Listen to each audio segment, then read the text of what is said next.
Assalamualaikum warahmatullahi wabarakatuh. Sampurasun nudujeng enjing padangu satia radio orang Sunda. Kumaha daramang? Pastina sehat tur semangat kan seperti biasana. Abdi Tinawati. Abdi Putriasa. Sajam kahareup rek ngabaturan aranjeun dina radio orang Sunda FM. Ieu sapertos biasa dina dinten ieu urang nyadiakeun obrolan tentang puasa. Oge kanggo anu bade ngirim SMS, telepon, tiasa ngagabung kana nomor 0859 2563 820. Rencangan abdi bade ngadugikeun warta-warta nuju viral ayeuna. Warta ieu bade dilajengkeun ku Caisa. Dihaturan. Assalamualaikum warahmatullahi wabarakatuh. Hukum vaksin COVID-19 di bulan Ramadan. Puasa dina sasi Ramadan pikeun umat Islam anu geus dewasa, cerdas, sehat, jeung mampu ngalaksanakeun puasa hukumna wajib. Puasa nyaeta ibadah anu nolak lapar, haus, jeung hawa nafsu ti subuh nepi ka magrib. Aya sababaraha hal anu tiasa ngabatalkeun puasa di bulan Ramadan ieu. Nanging naha suntikan vaksin COVID-19 ngabatalkeun puasa Ramadan? Dirjen Bimbingan Masyarakat Islam Kementerian Agama Kamarudin Amin ngajelaskeun suntikan COVID-19 moal ngabatalkeun puasa Ramadan. Vaksinasi COVID-19 kalayan suntikan intramuskular henteu ngabatalkeun puasa, hukumna diizinkeun salami henteu ngarugikeun, saur Kamarudin. Hukum suntik vaksin henteu ngabatalkeun puasa Ramadan sakumaha anu kaunggel dina Fatwa Majelis Ulama Indonesia atau MUI nomor 13 tahun 2021. Kukituna lalampahanna kurang leuwih diterangkeun berdasarkan Fatwa MUI. Wassalamualaikum warahmatullahi wabarakatuh. Diuihkeun deui ka studio. Ayeuna sakumaha biasana abdi bade muka layanan telepon bilih sobat muda sadayana aya nu bade request lagu-lagu jeung ngintunkeun salam-salam karerencangan saderek atanapi emas sareng Bapak diaturkeun.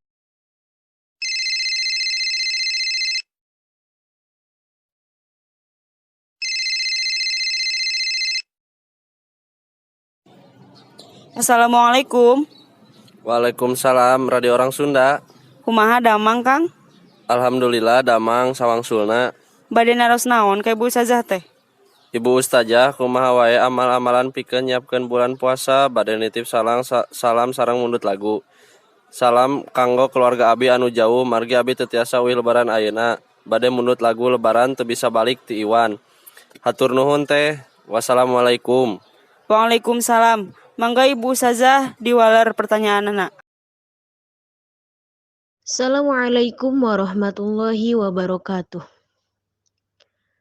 Bismillahirrahmanirrahim. Alhamdulillahirabbil alamin wa bihi nasta'inu ala umurid dunya waddin wa ala alihi wa sahbihi ajma'in amma ba'du. Qad qala Allah ta'ala fi kitabil Qur'anil Karim wa huwa asdaqul qailin. A'udzu billahi minasy syaithanir rajim. Bismillahirrahmanirrahim. Ya ayyuhalladzina amanu kutiba alaikumus syiyamu kama kutibal ladzina la'allakum tattaqun. Shadaqallahul azim. Langkung tipayun mangga urang sanggakeun puja puji sanareng syukur ka Zat Allah Rabbul Ghafur. Sholawat sinareng salam mugia kakocor golontorkeun ka panutan urang sadayana yakni habibana wan nabiyana wa maulana Muhammad sallallahu alaihi wasallam.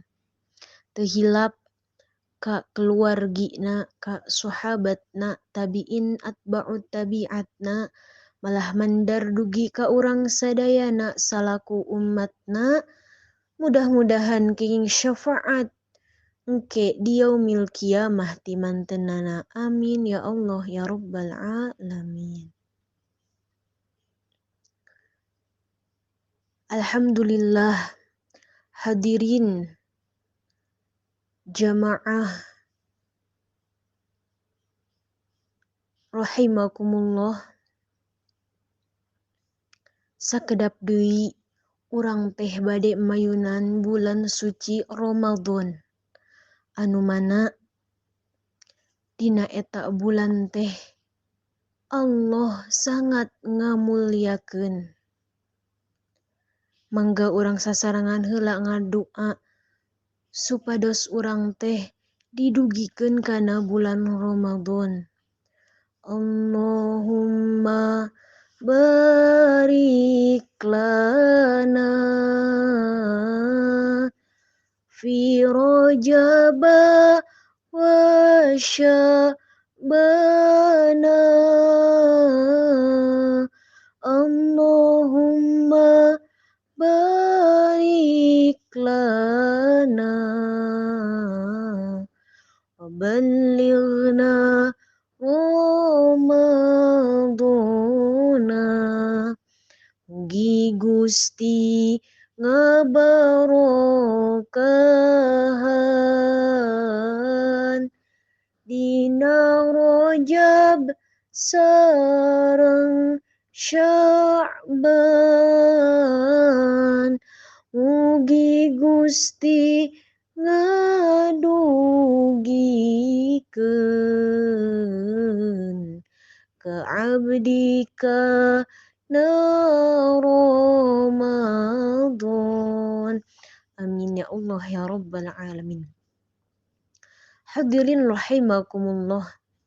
Kangjeng Nabi parantos ngadawuh dina hadisna, saha jalma anu bungah ku datangna Ramadan, maka eta jalma teh bakal haram asup kana neraka. Tuh ku bungahna oge, ku ngarasa bungah ge, Allah ngajamin ka eta jalma bakal haram kana asupna neraka. Atuh mudah-mudahan urang sadayana sing kalebet kana naon anu dina hadis Rasul disangemkeun. Urang sadayana sing bungah kana ayana bulan suci Ramadan. Amin ya Allah ya rabbal alamin. Atuh samemeh bulan suci Ramadan teh urang teh kudu persiapan heula. Di dieu abdi bade nyangemkeun 7 hal anu kudu disiapkeun ku urang dina nalika asup bulan Ramadan. Naon wae cenah nomer kahiji, nyiapkeun niat. Da sagala oge kumaha niat, innamal a'malu binniyat. Lamun niat urangna sae, insyaallah engke dina mayunan sasih Ramadan ge urang bakal sae. Eta poin kahiji. Nomer kadua na nyaeta ngalaksanakeun ibadah sunnah.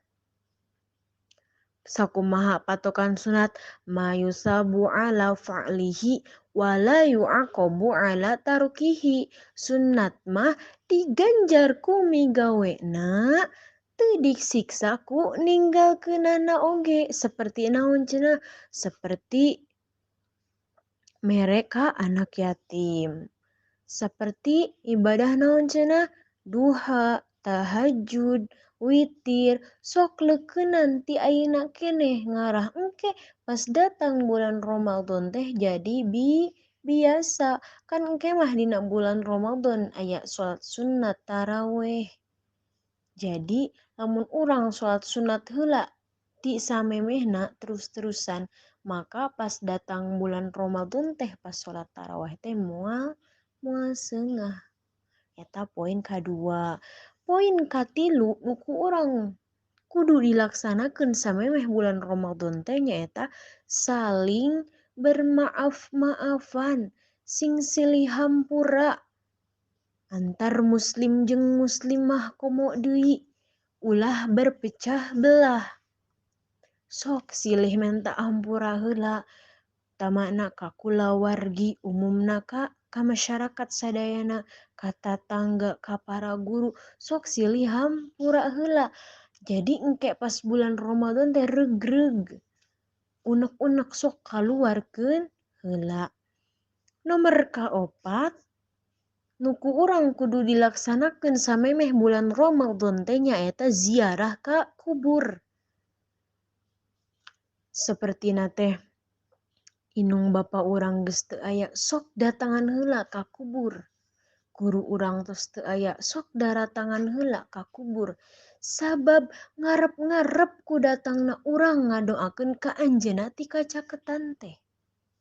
Bingah kacida lamun urang datang ziarah ka kuburan anjeunna. Nomor kalima nu kudu dilaksanakeun ku urang teh nyaeta bersih. Eta mah dek zohiron, dek dohirna luarna au batinan atawa batina. Saur hadis Nabi ge dijelaskeun an-nadzafatu minal iman. Kebersihan teh sebagian daripada iman. Atuh lamun urang teu bersih teh berarti iman urang teh bakal kurang. Sejaba ti bersihan badan, sok bersihan pakaian urang, tempat ibadah urang, lingkungan urang sok bersihan. Nomor kagenep nu kudu dipersiapkeun samemeh bulan Ramadan teh nyaeta ngalobakeun doa jeung zikir.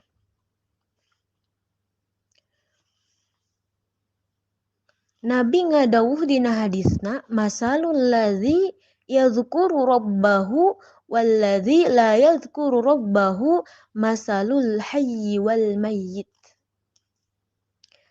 Jadi perumpamanana orang anu dikir, jelema anu dikir jeung jelema anu henteu dikir teh kaya seperti jalma anu hirup jeung maut. Tuh kan Masya Allahnya, jalma nu zikir mah disaumpamakeunna ge ku jalma anu hirup jeung anu maut. Allah oge ngadawuh dina Al-Qur'anna ud'uni astajib lakum. Pek ngadoa maraneh kabeh ku kaula bakal diijabah. Ku Allah disangemkeun pek ngadoa. Rek ngadoa naon wae ge engke ge ku Allah diijabah. Tapi ijabahna Allah beda. Aya nu langsung pas ngadoa. Aya nu engke di akhirat. Aya anu pokona mah aya 3 nya. Tah anu nomor ka-7 nu terakhir nu kudu ku urang dilaksanakeun teh nyaeta mayar hutang puasa. Ieu mah khususan ka istri, tapi pamaget ge sok rajin aya. Adi istri mah kan ku haid teh ya, ku nifas, bilih mah nu taun kamari aya qadwaneun puasa pek lunasan da eta mah hutang. Ari hutang kudu dibayar. Janten kesimpulanana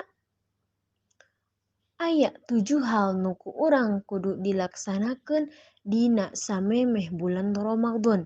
Naon wae cenah, kahiji nyiapkeun niat, kadua ngalaksanakeun ibadah sunat, katilu silih hampuraan, kaopat ziarah ka kubur, kalima bebersih rek badan pakaian jeung tempat, kagenep ngalobakeun doa jeung dzikir, nomor terakhir mayar hutang puasa.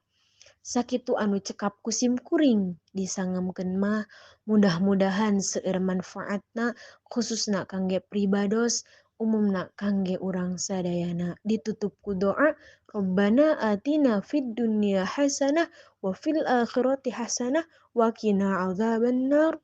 Wassalamualaikum warahmatullahi wabarakatuh. Ustazah hatur nuhun ceramahna, leres pisan urang kudu nyiapkeun persiapan kangge sesi saum. Teh Wati abdi Dimas ti Garut bade salamna kanggo sadaya barudak SMA 4 Tasikmalaya. Apunten bilih abdi seueur kalepatan. Bade munut lagu anu judulna Pantos Surga ti Darso. Yuk urang langsung puterkeun laguna kanggo Kang Dimas anu judulna Pantos Surga.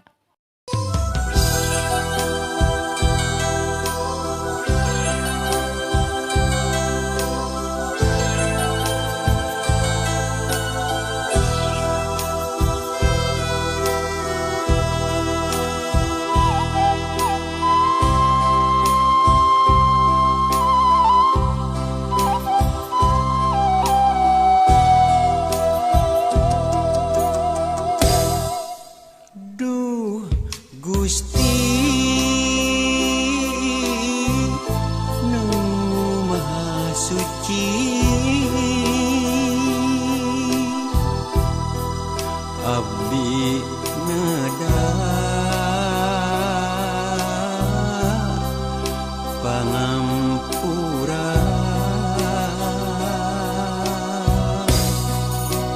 rumasa hirup tos lali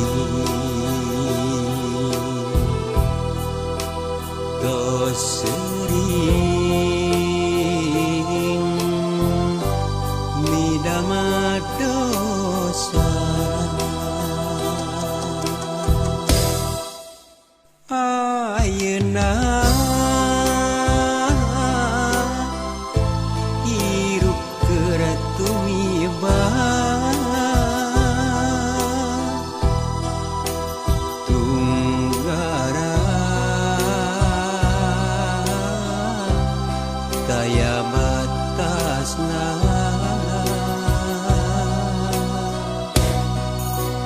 teu nurut nu jadi indung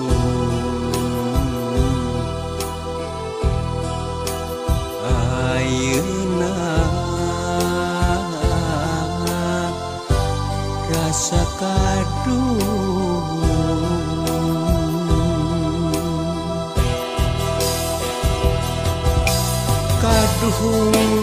rasa kaduh geuning kieu karasana teu nu jadi indung ayeuna rasa kaduh duh indung abdi ampun duh bapa abdi hampura dina sagala dosa pantas surga geura buka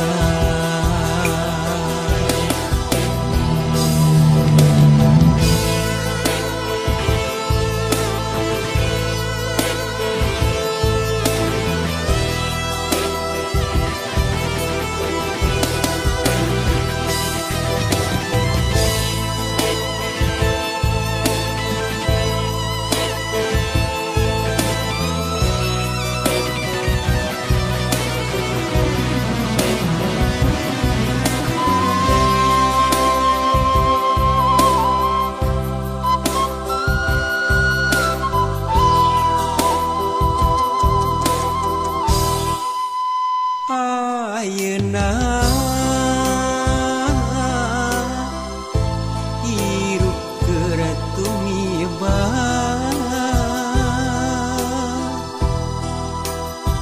tunggara daya batasna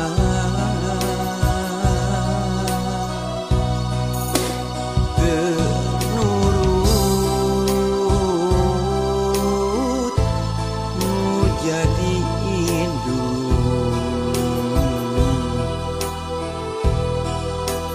ayeuna rasa kaduh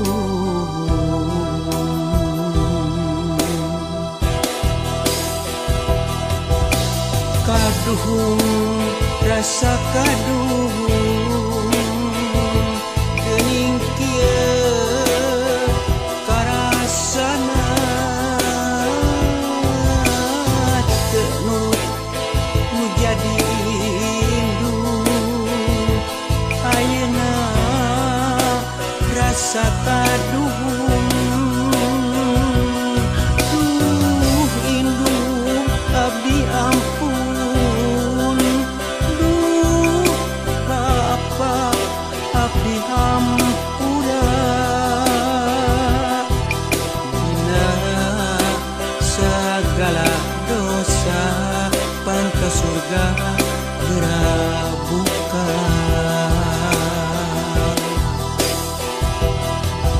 dina sagala dosa pantas surga geura buka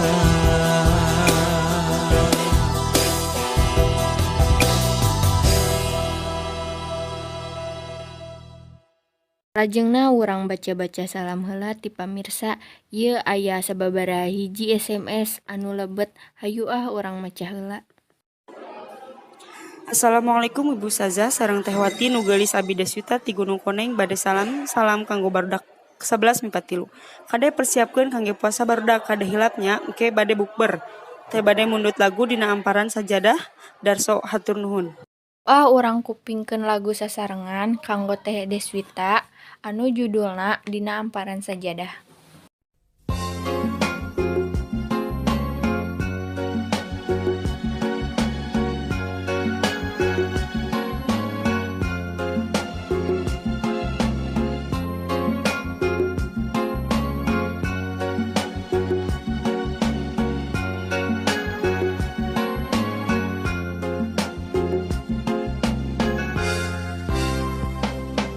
Dina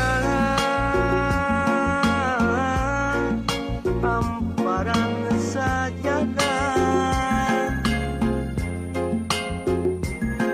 abdi sujud pasrah diri ulah mokot ku dosa nyanakeun sadaya-daya dina amparan sajadah abdi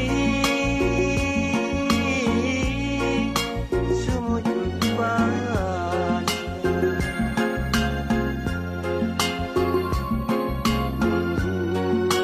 pangampura Gusti ya Allah Rabbul Wiyati daya deui pangumpatan daya deui pamuntangan Allah Pangeran abdi Pangeran anu sajati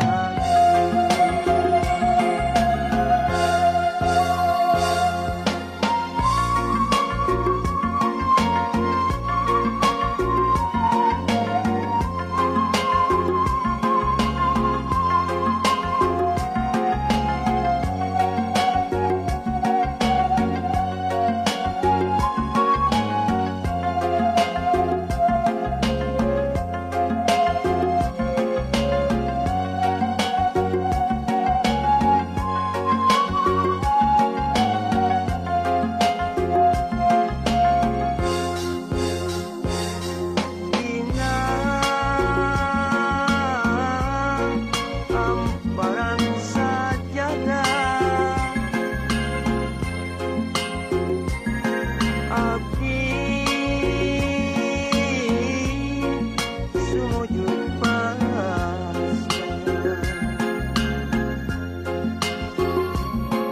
diri ulah mokot ku dosa nyanakeun sadaya-daya dina amparan sajadah abdi sumujud pasrah Menurut pangampura Gusti ya Allah Rabbul Wiyati daya deui pangumpatan daya deui pamuntangan mung Allah Pangeran abdi Pangeran anu sajati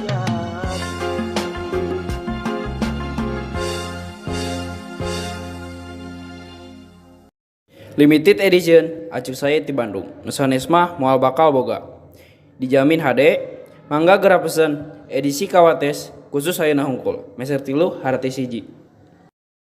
Moal gagal dijamin. Kopi Cap Kalong, kopi nikmat 100%, kopi asli ti Tatar Pasundan. Mangga ulah asa-asa, geura enggal cobian kopi istimewa kanggo orang Sunda. Raoskeun bedana sareng kopi nuliana. Mangga tiasa dipesan kana nomor telepon ieu. Sobat sadayana teu karaos abdi Deswita sareng Putri S.A.T. parantos maturan dugi katabu salapan. Kumargi kitu kanggo samantawis dinten ieu kapayun urang sambung deui enjing sareng sim kuring dina waktos anu sami. Hatur nuhun abdi Deswita. Abdi Putri Esa. Wassalamualaikum warahmatullahi wabarakatuh.